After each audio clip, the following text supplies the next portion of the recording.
সেই বেলুন কিন্তু তারা আস্তে আস্তে ছেড়ে দিচ্ছে। অভয়া জাস্টিসের জন্য বেলুন, হাজারে হাজারে বেলুন অভয়া জাস্টিসের জন্য কিভাবে আকাশের দিকে উড়িয়ে দিচ্ছেন দেখতে পাচ্ছেন। আজ ধর্মতলার মোড়ে কালো কালো বেলুন, চতুর্দিকে বেলুন, কালো কালো বেলুন আকাশের দিকে উড়ে যাচ্ছে। জাস্টিস ফর অভয়া, হাজারে হাজারে বেলুন। আমরা আমাদের বোনকে হারিয়েছি, এরকম ঘটনা আমরা কেউ কোনোদিন দেখিনি। এটা আমরা ভুলবো না, ভুলতে দেব না। আমরা কি ভুলে যাব? আমরা কি আমার বোনকে ভুলে যাব? আমরা কি আমার বোনকে ভুলতে দেব? আমরা কি আমার বোনের খুনের তদন্তকে দাবা চাপা দিতে যাব? আমরা কি আমরা বোনের খুনের তদন্ত এত দেরি করে মেনে নেব? এটুকুই বলা ছিল। ধন্যবাদ।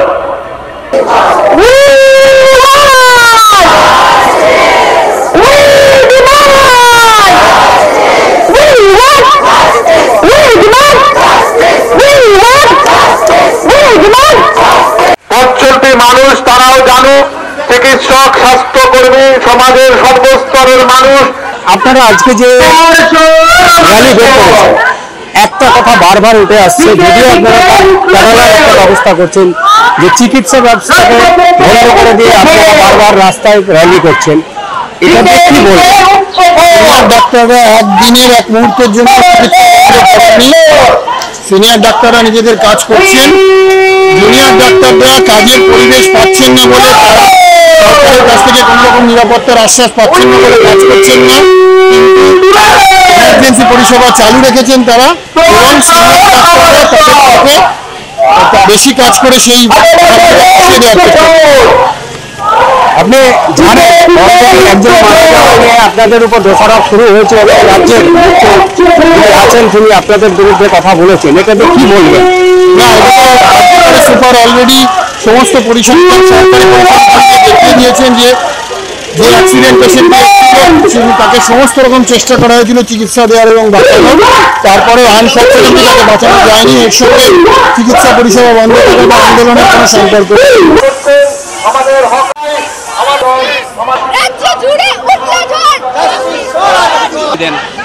আমার নাম ডাক্তার গৌতম মজুমদার। আমার পরিবারের মেয়ে, আমার সন্তান ধর্ষিত হয়েছে, আমাদের প্রফেশনটা ধর্ষিত হয়েছে, আমাদের শহরটা ধর্ষিত হয়েছে, আমাদের আত্মসম্মান আত্মচেতনা ধর্ষিত হয়েছে। এটা শুধু একটা মেয়ের ধর্ষণ নয়, এরা আমাদের পুরো কলকাতা শহরকে, আমাদের চেতনাকে, আমাদের সত্তাকে ধর্ষণ করেছে, আমাদের প্রফেশনকে ধর্ষণ করেছে। এর বিরুদ্ধে যদি না নামি তাহলে আর কবে নামবো? তো বাঁচারই কোনো অর্থ নেই যদি প্রতিবাদ না করি। অরুণিমা পাল, তাকে আমরা সামনে পেয়েছি যে পুলিশ তাকে একবার কামড়ে দিয়েছিল। আমি তার সাথে সেই আজকে যিনি রাস্তায় নেমেছেন ডাক্তারদের সাথী হয়ে, ডাক্তারদের সাথে তিনিও আজকে রাস্তায় পা মেলাচ্ছেন ধর্মতলা পর্যন্ত। এই যে পুলিশ কামড়ে দেয়, এটা অদ্ভুত একটা সিচুয়েশানে, এবং তারপরে বোধহয় আপনার উপর খানিকটা কি বলবো আইনি অত্যাচার বলুন যাই বলুন হয়েছিল, সেটা যদি একটু বলেন। এটা না হাসির না, অ্যাকচুয়ালি এটা হলো নৃশংসতা। সেই দিন বোঝা গেছিল যে পুলিশ প্রশাসন কতটা নৃশংস। এটা একটা পাশবিক আক্রমণ, একটা মানুষকে কখনো খুবলে কামড়াতে পারে না। ঠিক অপরাধ কি ছিল? যে শিক্ষা দুর্নীতি হয়েছে, যোগ্যদেরকে চাকরিটা দিতে হবে, অপরাধীদের নিয়োগ করতে হবে, এই কথাটা বিনিময়ে মিলেছিল পুলিশের মার অত্যাচার এবং খুবলে কামড়ানো। তাতে থামেনি। আমার ভাই হয়েছিল লালবাজার সেন্ট্রাল লোকাল, 5খানা মামলা দিয়েছে নন-বেলেবল সেকশনে। কি ধারা দিয়েছিল মনে হয়? মানে কি মামলা দিয়েছিল? অস্ত্র আইন মামলা আছে, অস্ত্র আইন মামলা তারা। এবং যখন আমাদের ওই জয়সাল থেকে নিয়ে গেল, রীতিমতো জাজ করলে কি করে সম্ভব? আমাদের ব্যাগ থেকে পেন্সিল আর প্ল্যাকার্ড ছাড়া কিছু পাইনি, যে কারণে আমার বেল হয়েছিল। কিন্তু আমি এখন বেলে আছি, আমার কিন্তু হাজিরা দেওয়া লাগে। মিথ্যে মামলা, অথচ যে পুলিশ আমাকে সংগঠিত করলো তাদের আজও কিছু তো হয়নি। উপরন্তু দেখুন যে পুরস্কার সহ তাদের হয়তো ভালো প্রমোশন হয়েছে। এটা অবস্থা, এটা 2 বছর আগে। সেইটা যে এই রিপ্রেশনটা চলতে চলতে আজকে আমরা তিলোত্তমাকে হারালাম। মূল বিষয় সংগঠিতভাবে অপরাধ হবে, আপনি বলতে গেলে আপনাকে মেরে ফেলা হবে আর পুলিশে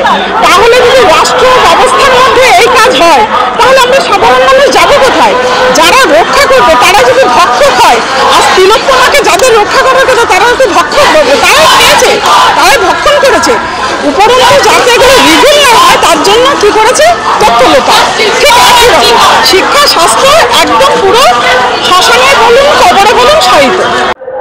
এই মুহূর্তে পেয়েছি বাস্তব মুখ থেকে, তিনি একদম যে সাংস্কৃতিক জগৎ থেকে এসে ডাক্তারদের এই আজকে সহযাত্রী বা তাদের পায়ে পা মেলাচ্ছেন, এনআরএস থেকে ধর্মতলা পর্যন্ত তাদের একদম বাদশারা, আপনি ডাক্তারদের এতে একেবারে সরাসরি পা মেলাচ্ছেন। যে জায়গাটা বারবার আসছে যে বিচার একদিকে সিবিআই দেখছে, দুই পক্ষ বা সরকার পক্ষ বলছেন যে সিবিআই যাচ্ছে, তাদের কাছে প্রশ্ন না করে যারা রাস্তায় নামছেন কেন কাজ না বন্ধ করে দিন, এটাতে কি বলবেন? তার কারণ রাস্তায় না নামলেও যে ঘটনা ঘটেছে তার বিরুদ্ধে প্রতিরোধ গড়ে না তুললে আমরা বিচার পাবো না। রাজ্যের মানুষের মধ্যে একটা আস্থাহীনতা দেখা দিচ্ছে প্রশাসন নিয়ে, এবং তারা পথে নেমে তারা দ্রুত বিচার দাবি করছে। যত দিন যাচ্ছে মিছিল বাড়ছে, ভিড় বাড়ছে, প্রতিবাদ প্রতিরোধের ঝাঁজ বাড়ছে, এবং আমরা যদি সঠিক বিচার, মানে কোনো একজনকে ফাঁসিতে লড়তে বাকিদের আড়াল করার বিচার নয়, সঠিক বিচার যদি না পাই মানুষের রাগ আরও বাড়বে, মানুষের বেশি করে কথা মানবে। প্রাইভেট হাসপাতালগুলোর চিকিৎসকদের প্রতিনিধি স্মার্ট খোলাইতে ডেকে নেব। ডক্টর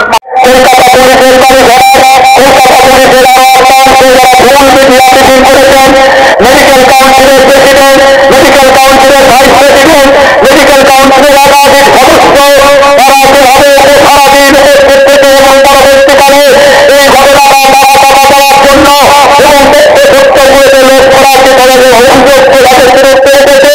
আমরা অভিযোগ করেছিলাম সরকার এইভাবে ছাত্রছাত্রীদের এমনকি শিক্ষক শিক্ষিকাদের তারা এরকম হুমকি দেয়, তাদের তাদের এমনকি ডিএম নিয়ে আমরা পরিষ্কার ভাষায় বলতে চাই, ডিএম নিয়ে একটা পর্যন্ত দুর্বৃত্ত পক্ষের দুর্নীতির একটা অংশ আমরা পরিষ্কার ভাষায় তারা স্বাস্থ্য ভবনে করে এসেছিলাম। এবং আমরা তো ভুল করিনি, তার প্রমাণ করতে নেই কথাটিদের মধ্যে একাধিক এই সমস্ত নাম, তাদের নামগুলোকে তাদেরকে চাকরি থেকে সাসপেন্ড করা হয়েছে, মেডিকেল কাউন্সিল তাদের বিরুদ্ধে ব্যবস্থা নিচ্ছে। তার মানে আমরা ভুল করিনি, কিন্তু আমাদের শুধু এই বার্তাটুকু দেওয়া দরকার যে এটা ভাববেন না যে এই কটা নাম তাদেরকে আমরা সাসপেন্ড করে তাদেরকে মেডিকেল কাউন্সিল থেকে তাদের কিছুদিনের জন্য সরিয়ে রেখে আপনারা তারা এর উপরে দাঁড়িয়ে আছেন, তারা একটু পার পেয়ে যাবেন। আমরা বলতে চাইছি যে এই দুষ্ট চক্র যদি একটা পিরামিডের মতো হয়, এরা হচ্ছে পিরামিডের একটা বিশেষ স্তরে পায় এবং তারপর একটা স্তর করিয়ে স্তরে তারা আছেন, তাদেরকে তদন্তের আওতায় আনা এবং হচ্ছে যে বিচারটাকে সম্পূর্ণ করা। এবং আপনারা খেয়াল করবেন এই সময়ের মধ্যে আমরা দেখেছি অনেকটুকু যেরকম তাদেরকে অডিও ক্লিপ, ভিডিও ক্লিপ এরকম যেরকম হচ্ছে, তেমনি হচ্ছে যে একটা জিনিস খুব সংগঠিত ভাবে প্রচার করা হচ্ছে, একটা ক্ষমতাসীন গোষ্ঠীর পক্ষ থেকে যে সরকারি হাসপাতালগুলিতে বিনা চিকিৎসায় রোগীরা মারা যাচ্ছে। গত 10 দিন এরকম একটা ঘটনায় আমাদের এখানের একজন মহামান্য নেতা তিনি একটা টুইট করেছিলেন, বলছে যেখানে তিনি অভিযোগ করেছিলেন বিনা চিকিৎসায় মারা গেছে। আমরা দেখলাম যে আর্থিকর হাসপাতালে তিনি মাননীয় মেডিকেল সুপারিনটেন্ডেন্ট তিনি সাহস করে এগিয়ে এসে বলেছেন যে ওই যে রোগীটি এসেছিল সংকটজনক অবস্থায় এসেছিল, তার চিকিৎসা করা হয়েছিল, তার চিকিৎসার নামই তিনি দেখিয়েছেন এবং তিনি বলেছেন কোথাও চিকিৎসা গাফিলতি হয়নি। অ্যাক্সিডেন্টের জন্য তিনি যেরকম অবস্থায় এসেছিলেন হাসপাতালে ওই জন্য তার মৃত্যু হয়েছে, মৃত্যু তো খবর, কিন্তু বিনা চিকিৎসায় মৃত্যু হচ্ছে অভিযোগ। এবারে হচ্ছে যে একটা রাজনৈতিক দলের সর্বোচ্চ স্তর থেকে করা হয়েছিল, সেটাকে আমরা সম্পূর্ণ নিন্দা করছি। কোনো কিছু না আসলে তারা এরকম করার জন্য আপনারা দেখছেন যে ইতিমধ্যে হচ্ছে যে শাসক দলের মুখপাত্র হিসেবে তারা হচ্ছে যে কিছু মানুষ যারা আছেন আজকে অভয়ার বাবানা আমাদের সামনে এসছে, অভয়ার বাবানা আমাদের যখন জনপদ দলের সদস্যরা একজন প্রথম দিন থেকে আপনি করেছিলেন, সবার পক্ষে প্রধান ঘাট পর্যন্ত দিয়েছিলেন, তার বাড়ি দিয়ে দিয়েছিলেন, সেখানে তার বাবা মা মুখের কান্না চেপে রেখে বলেছিলেন জানেন এই তদন্তটাকে আমরা যত বেশি দিন না চাই তার জন্য হচ্ছে আমাদেরকে টাকার লোক দেখানো হয়েছিল। এবং দেখবেন যে কিছু মুখপক্ষ তাদের মানসিক অবস্থায় তাদেরকে দোকান অঞ্চলে মিথ্যে দাবি করতে থাকছে না। এত নির্দেশ তারা এত নিচে কেউ নামতে পারে যার কাছে মৃত শুধু ওই অপরাধ বাবা মায়ের চাকরি নিয়ে তো আমাদের কাছে আমাদের মেয়ে চলে গেছে এই অত্যাচারের ভেতর ছিল। আর আমাদের কারো কাছে জ্ঞান শুনতে হবে যে ওনারা মিথ্যে কথা বলছে। লজ্জা লজ্জা, এটা আমরা ভিক্ষা চালাই এই কথা, আমরা ভিক্ষা চালাই এই পদার্থকে যারা পরিচালনা করছে। আজকে দেখলাম সর্বশেষ একজন নাকি মাননীয় সাংসদ তিনি হচ্ছেন নাকি এই ঘটনায় বিচলিত হয়ে পদত্যাগ করেছেন। ভালো কথা পদত্যাগ করেছেন তিনি প্রাক্তন আমরা সেই মাননীয় প্রাক্তন সংসদ প্রাক্তন আমলাকে একটা কথা বলতে চাই, আমরা স্বাগত জানাচ্ছি। আপনি যেমন আছে আপনাকে পদত্যাগ করেছেন, কিন্তু একটা কথা আপনাকে বলতে হবে, আপনি যেহেতু এইটার ভিতরে ছিলেন, এই ব্যবস্থার ভিতরে আপনি নিশ্চয়ই জানেন যে এই দুর্বৃত্ত চক্র এই দুষ্কৃতি চক্রের মাথাটাকে আপনি যখন পদত্যাগ করেছেন, আপনার যদি সত্যি সদিচ্ছা আছে এটা আমরা বুঝতে পারবো। যদি আপনারা এই দুর্বৃত্ত চক্র দুষ্কৃতি চক্রটাকে আপনি অন্তত প্রকাশ্যে সামনে এসে বলেন, আপনার কাছে এই দাবি আমাদের। পশ্চিম বাংলার চিকিৎসক সাধারণ জনগণের এইটা হচ্ছে না, এবং দেশের মধ্যে সরকারি বিভিন্ন রকমের আদেশ নামা দিয়ে এই আন্দোলনের প্রত্যাহার করা থেকে বিরত করার চেষ্টা করা হচ্ছে। কেউ কেউ যদি মন্ত্রে রেখে করে তার বিরুদ্ধে প্রতিবাদ হয়েছে। গতকাল তিনি একটা আদেশনামা জারি করেছেন যে যাতে হচ্ছে যে এই ধরনের আন্দোলন থেকে বিরত হয়, মানে ভয় পায়।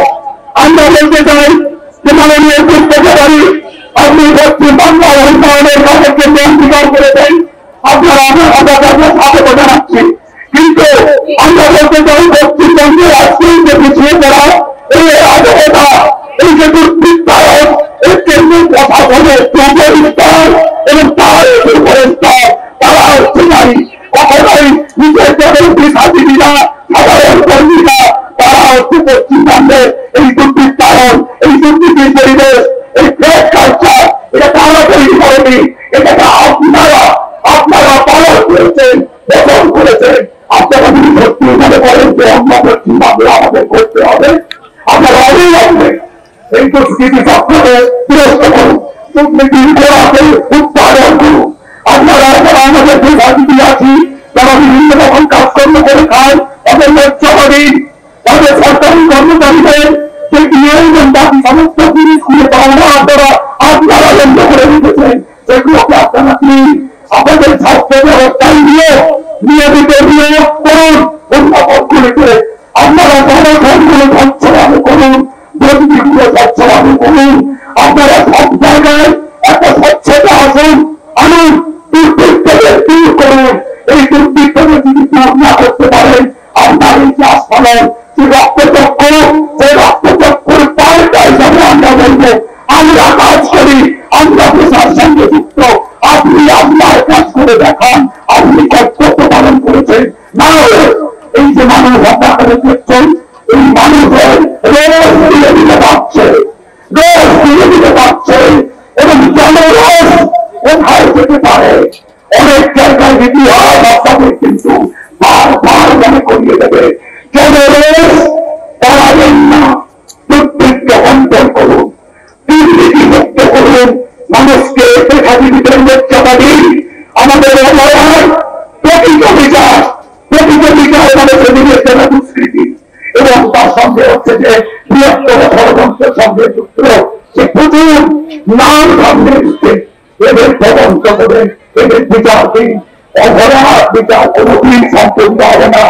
এই পুরো বিষয়টাকে যদি আমরা পরিচালনা করতে পারি, আপনারা এক্সচেঞ্জ বিভিন্ন পেশাজীবী মানুষ এই সঙ্গে আমি আমাদের দলের সঙ্গে আরেকটা কথা যোগ করতে চান যে এখানে চিকিৎসকদের করেছেন, চিকিৎসকদের বিভিন্ন দলের সঙ্গে অর্গানাইজেশন পশ্চিমবঙ্গ রাজ্য চিকিৎসক অ্যাসোসিয়েশন, ইউরোপি অ্যাসোসিয়েশন, আমাদের অ্যানাস্থেসিয়া অ্যাসোসিয়েশন এবং হচ্ছে পেডিয়াট্রিক সার্জারি অ্যাসোসিয়েশন এবং আমাদের দুই হাতে থাকবে। যদি একটু হাতে নামগুলো করতে উল্লেখ করবে, তারা এক্সটেন্ড আমাদের সবার কাজ করবে। সুপ্রিম কোর্টে আমরা যে মামলা লড়ছি, সেই মামলার দেখাশোনা করার জন্য যে টিম, সেই টিমে আছেন ডক্টর কৌশিক চাকি। দাঁড় করিয়ে দেয় সুপ্রিম কোর্টে, তুমি যদি 5,000 উকিলে দাঁড় করো, আমরা কিন্তু পশ্চিমবাংলার 15 কোটি মানুষ আমরা কিন্তু মেনে নেব না। তোমরা জনগণের অর্থে তোমরা লোক পাঠিয়ে যখন প্রধান বিচারপতি একের পর এক প্রশ্নমান ছুটছে তখন তোমরা বলছো this is not right, this is not right.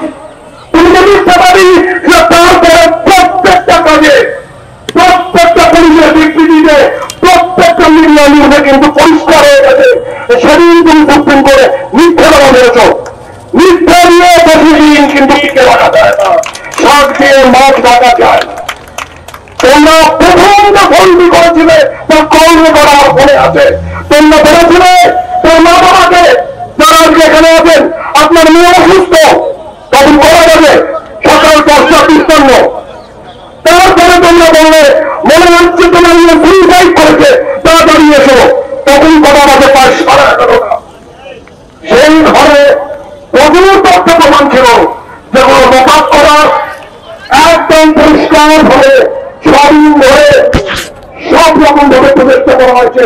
একের পরে অভিজ্ঞ বিবৃতি, একের পরে উল্টো পাল্টা কথা বিভ্রান্ত বক্তব্য দিয়ে মানুষকে বিভ্রান্ত করার চেষ্টা করা হয়েছে।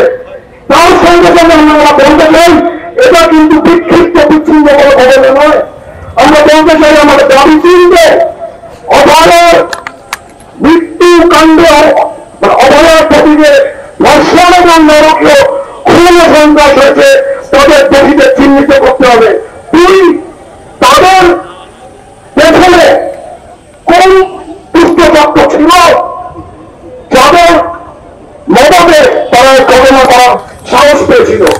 আর তিন, সবচেয়ে ইম্পর্টেন্ট যে এই দোষীদের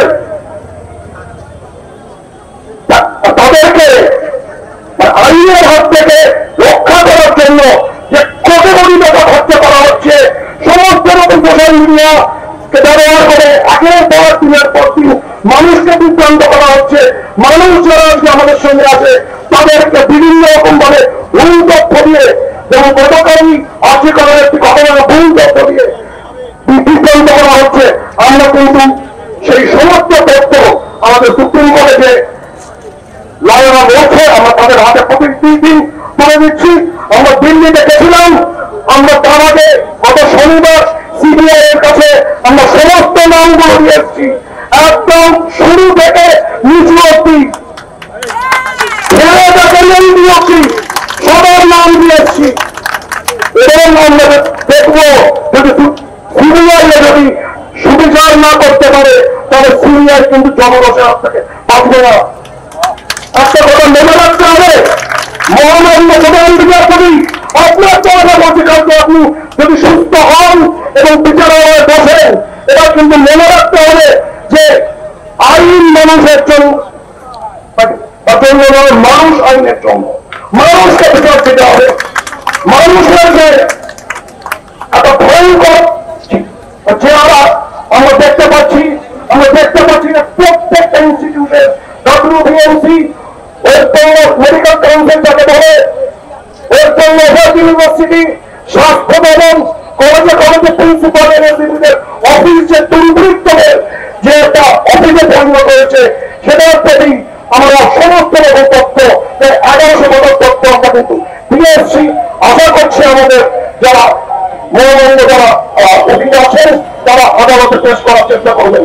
আপনাদের তথ্য দিয়ে রাখি যে আগে সরকারের পক্ষ থেকে 23 জন ছিল, সেই সংখ্যাটা দাঁড়িয়ে এখন 34 করা হয়েছে। আপনি যতগুণ 34 করুন, আমাদের ততগুণ বেশি মানুষ, ততগুণ বেশি ডাক্তার রাস্তায় নামবে এবং কিন্তু শেষ থেকে হবে হয়ে গেছে। একটা অন ডিউটি ডাক্তার মিশন যারা অত্যাচারিত হয়েছে যখন মামলা করে কাঁদছিল সেই কান্নাটা আমার প্রাণ সেভাবে ধরিত হয় না। যখন আমি ভাবি কত কষ্টে আমার মেয়ের প্রাণটা চলে গেছে। তবে এই যে সবাই আমার পাশে দাঁড়িয়েছেন এই দেশে বিদেশে, এই একটা সচ্চাই আছে, বিচার চাই, এটা আমাদের সব থেকে বড় বল। এছাড়া আর কোন সরকার যেভাবে আমাদের পুলিশ প্রশাসন প্রথম থেকে আমাদের সবসময় অসহযোগিতা করেছে, তারা যদি একটু সহযোগিতা করত তাহলে হয়তো একটু হলে আমরা দেখতে পেতাম। একটা এত বড় ক্রাইম হওয়ার পরে পুলিশ প্রশাসন থেকে সেটা ধামাচাপা দেওয়ার চেষ্টা হয়েছে প্রথম থেকেই যাতে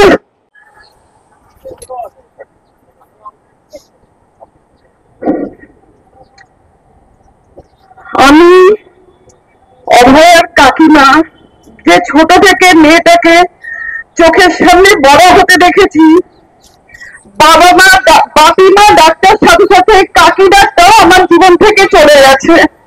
কাকি বলে আর কেউ ডাকে না। এই ঘটনা হওয়ার 15 দিন আগেও আমরা একটা বাড়িতে, আমাদের একটা অনুষ্ঠান ছিল, আমরা সবাই সারা রাত বসে একসাথে কত গল্প, কত প্রাণ। বাড়িতে দুর্গা পুজো হবে, সেই দুর্গা পুজোর প্রস্তুতি নিয়ে কত কথা। তার 10 দিন পরে যে আমাদের ভাগ্যে এই নিষ্ঠুর দিনটা অপেক্ষা করছে, আমরা কেউ মানে কল্পনাও কোনোদিন ভাবতে পারিনি যে আমাদের জন্য এই দিনটা অপেক্ষা করছে। সেই দিনটা যা যা ঘটনা সেগুলো তো আপনারা সবাই জানেন সংবাদ মাধ্যমের মধ্যে থেকে, নতুন করে আর কিছু বলার নেই। শুধু আজকে এখানে দাঁড়িয়ে এটাই বলবো যে উই ওয়ান্ট জাস্টিস না, উই ডিমান্ড জাস্টিস। এই কথাটাই আপনারা বলবেন যে উই ডিমান্ড জাস্টিস।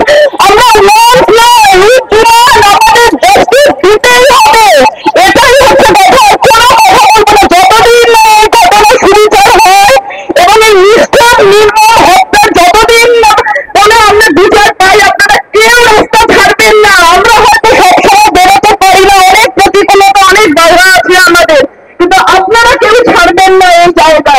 আমরা মানসিকভাবে সবসময় আপনাদের পাশে আছি। যতদিন না মানে জাস্টিস হয়, একটাই কথা বলবেন, ডিমান্ড জাস্টিস।